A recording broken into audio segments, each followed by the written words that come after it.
The amphitheater buzzed with 1,000 alien voices, their tones layered in resonance, like vibrating crystal. The lecture hall of the Xyranth's Intergalactic Academy was filled with students of various species, some translucent, some scaled, others nothing but colonies of drifting spores housed in containment globes. On the stage, Professor Churl flexed his thin, membranous wings and projected the holographic image of a small earth creature, a domestic cat. The feline yawned mid-projection, pink tongue curling, eyes half shut in that insolent calm humans found adorable. The aliens burst into laughter. This, the professor declared in a tone dripping with ridicule, is what humans call a pet. They claim it provides companionship. They allow it to stalk their living spaces, shed fibers across their nests, and demand resources: food, shelter, medical care. For what? Mere amusement. The crowd rippled with disbelief and laughter. A crystalline being raised a limb. Surely it serves another function. Biological waste disposal, nutrient processing. Churl's wings quivered in amusement. No, humans simply enjoy them. A hiss of laughter echoed through the hall. The spores glowed pink with mirth. A scaled student slammed his tail in rhythm, a sign of ridicule among his kind. And yet, Churl continued, adjusting the holler to show videos of cats lazily stretching on couches, batting at dangling strings, or curling in sunbeams. Humans insist these cats are valuable companions. They claim they have personalities, that they provide comfort. Some even, he paused dramatically, claim these pets are predators. The room exploded with howls, hisses, and resonant chimes of laughter. Predators, shrieked a voice from the upper seats. That tiny thing, it can barely lift its own body mass. Predators are this, boomed a massive insectoid student, projecting a hologram of a Xyranth jungle hunter, a creature with 6 limbs, 3 rows of serrated teeth, and armor plating not purple. Even the professor chuckled, clicking his mandibles. Exactly, to claim this animal is dangerous is the peak of human absurdity. In the back of the hall, however, sat 3 exchange students from Earth. Their faces were unreadable, though one leaned to whisper to the other. They don't understand, she murmured. They've never seen what a cat really is. Her companion smiled faintly. They'll learn. But the aliens kept laughing, oblivious. To them, cats were a joke, harmless, ridiculous, a sign of human irrationality. What none of them knew was that soon their laughter would curdle into silence because the humans had brought more than lectures and data to the academy. They had brought their pets, and one of those pets was about to demonstrate, in the most primal way possible, why evolution had shaped it into a perfect, silent killer. The first time the aliens saw the cat in person, the laughter began all over again. The human exchange students had been granted quarters on the lower ring of the academy, a zone where the atmosphere could be customized for oxygen breathers. Among the crates of clothing, nutrient packs, and digital archives, a carrier cage had been set discreetly at the corner of their chamber. When the door slid open, out padded a small black-furred creature with bright yellow eyes. Its tail swished like a metronome of menace or perhaps boredom. It was hard to tell. Professor Churl had insisted on an official demonstration for the student body. A way, he said, to understand the eccentricities of lesser civilizations. Thus, on the wide stage of the lecture hall, the cat was placed on the floor, the hologram projector dimmed, all eyes were on the living specimen. The feline sat, licked its paw, and began to groom its face with studied indifference. The amphitheater erupted in delighted ridicule. It doesn't even acknowledge us, hissed the insectoid. Perhaps it is defective, chimed the crystalline being. Its brainwaves are remarkably minimal. Churl raised a wing for silence. Behold, the mighty predator. Terrifying, isn't it? Even the spores pulsed in shimmering laughter. But the humans only stood at the edge of the stage, their faces calm. One of them, a tall man with auburn hair, knelt and tapped his thigh. The cat's ears twitched. Without warning, it leapt silently, gracefully straight up onto his shoulder, balancing with claws lightly gripping his jacket. Its yellow eyes glowed like twin moons under the stage lights. The amphitheater hushed. For a moment, even the mockery stilled. The human smiled. "This is Whiskers," he said softly. "She's just a house cat. Small, harmless, until she decides otherwise." Professor Churl made a dismissive sound. "A harmless novelty. Nothing more." The insectoid slammed his mandibles. "If it is truly a predator, then let it prove itself." A murmur of agreement spread through the students. Even the spores flickered with anticipation. The humans exchanged glances. They had wanted to avoid spectacle, but the arrogance of the academy left them little choice. The auburn-haired student simply shrugged. Very well, but don't blame us for what happens when she takes something seriously. What none of the aliens understood was that the something would not be staged prey, nor a lab-grown rodent. No, the proof would come sooner than anyone expected. Because beyond the lecture hall, deep in the sublevels of the academy, a true predator had already slipped past the security gates, one that fed on soft-bodied species, one that stalked lightless corridors, one that even the insectoids feared. It was hungry, it was hunting, and Whiskers would meet it first.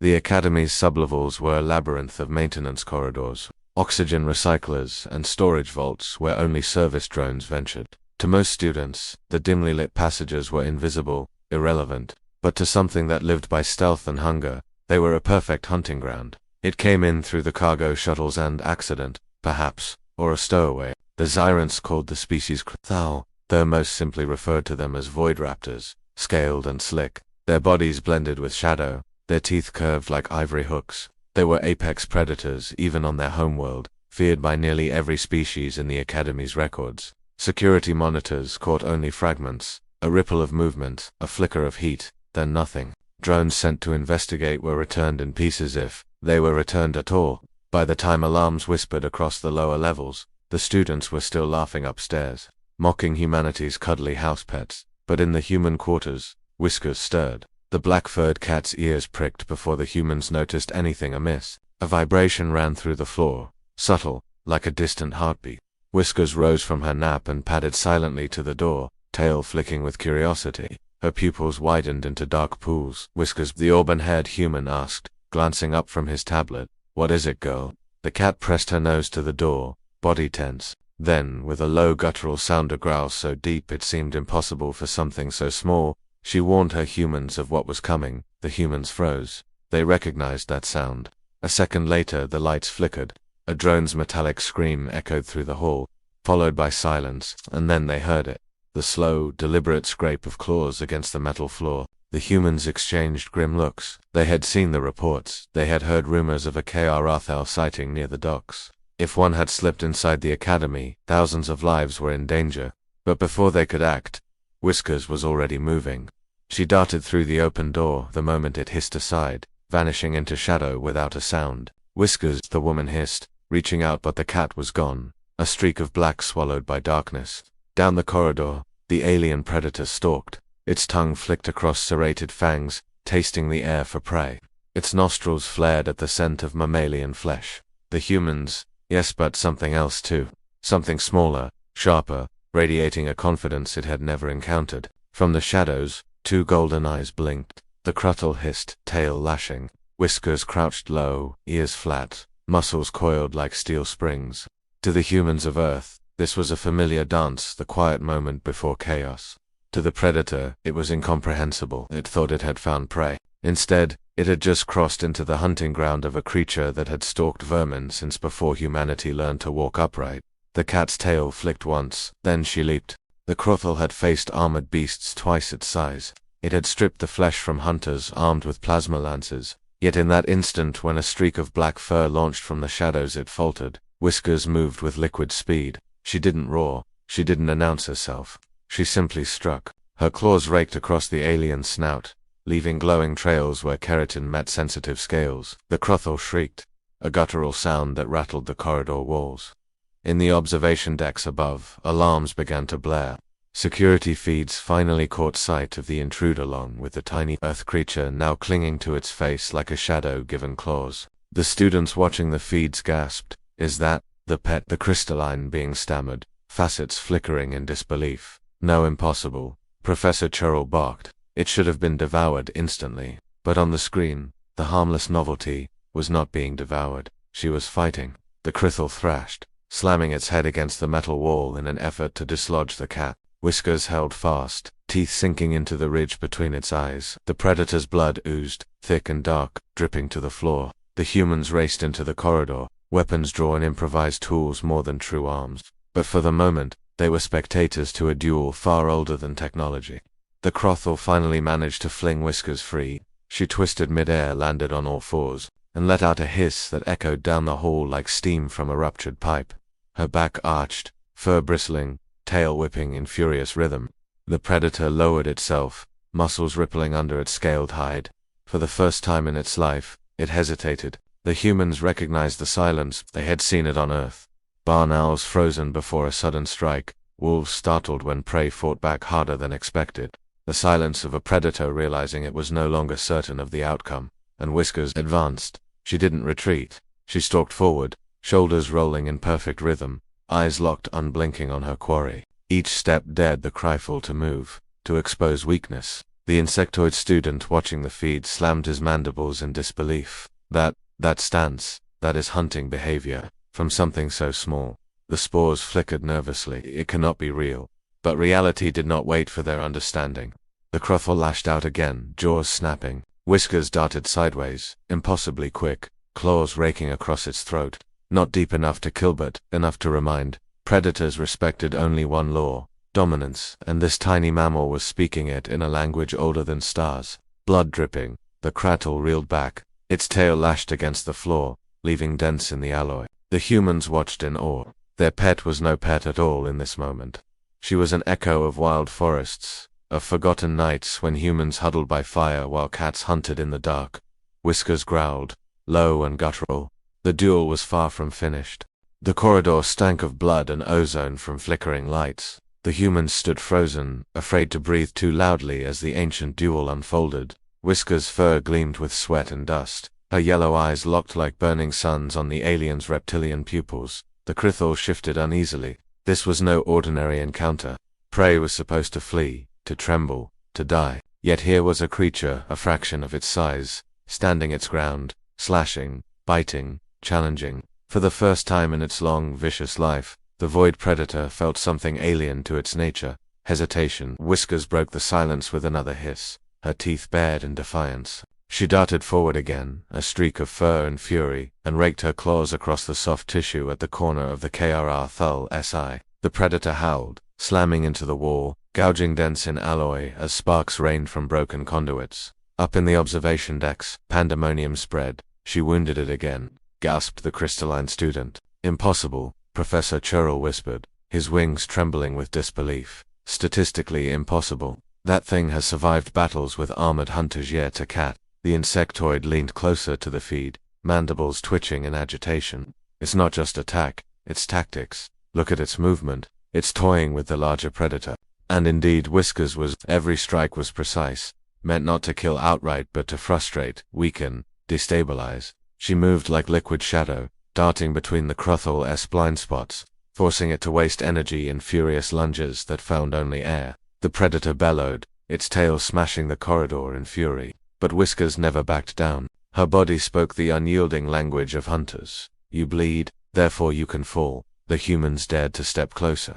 Easy, girl, the auburn-haired one whispered, his voice trembling. We're here. Whiskers flicked an ear but never took her gaze from the enemy. The Cruthel, panting now, tried one final lunge. Its jaws snapped inches from the cat's flank only for her to twist impossibly fast, claws carving across its sensitive nostrils. With a cry of pain and rage, the predator reeled back into the shadows, and then silence.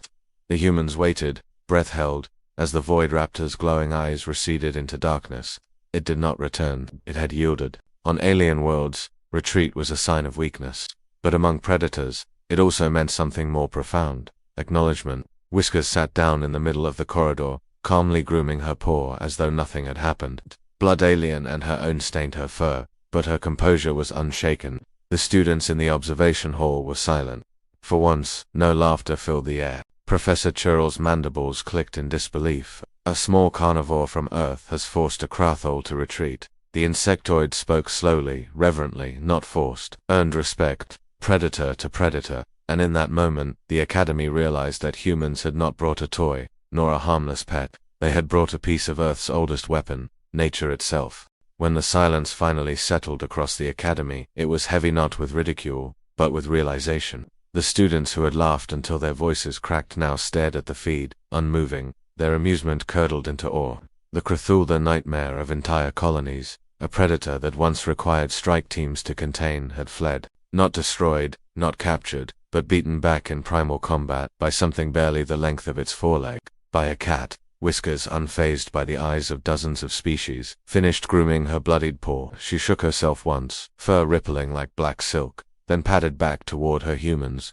The auburn-haired student knelt, arms open, and the cat leaped lightly into his embrace. She nestled against his shoulder as though nothing extraordinary had happened. Only the thin scratches across her muzzle betrayed the battle. The insectoid student, who had mocked the loudest, finally broke the silence. His mandibles clicked slowly, rhythmically, a sound of respect. The humans, they keep such beings not as servants, but as companions. The human woman stroked Whiskers' back, her voice calm but firm. Not servants, not weapons, companions. Cats chose us long ago, and we chose them back. That's why they live with us. Professor Churl trembled, wings folding tight against his back. He had mocked, ridiculed, dismissed, but no equation, no lecture, could erase what had just unfolded. The images of Whiskers' golden eyes locked on the void predator were now burned into every mind in the hall. One crystalline student whispered, her voice like glass bells, "If their smallest predators are this fierce, what must their great ones be like?" A murmur spread through the amphitheater. No laughter now, only questions, fear, respect. The spores pulsed faint blue, their version of contemplation, perhaps. Humans are not foolish for keeping predators close. Perhaps it is wisdom. The auburn-haired human smiled faintly, pressing his cheek against the cat's head. It's more than wisdom, it's trust. She protects us, and we protect her. That's what they never understood. The insectoid lowered his gaze. Now, we understand. News of the duel spread faster than light through the academy. By the next day, the story was whispered in every corridor, sung in every resonance chamber, pulsed in every spore cloud. Aliens who once laughed at pets now regarded them with cautious reverence. Some even requested to visit Earth, not for trade or diplomacy, but to see the cats. And Whiskers, she carried on as though nothing had changed. She still napped on sunlit ledges, swatted at dangling threads, and demanded food at inconvenient hours. But in the quiet moments, when shadows stretched long across the academy halls, everyone who had seen her that night remembered that small, soft creature had faced a nightmare from the void, and the void had backed down.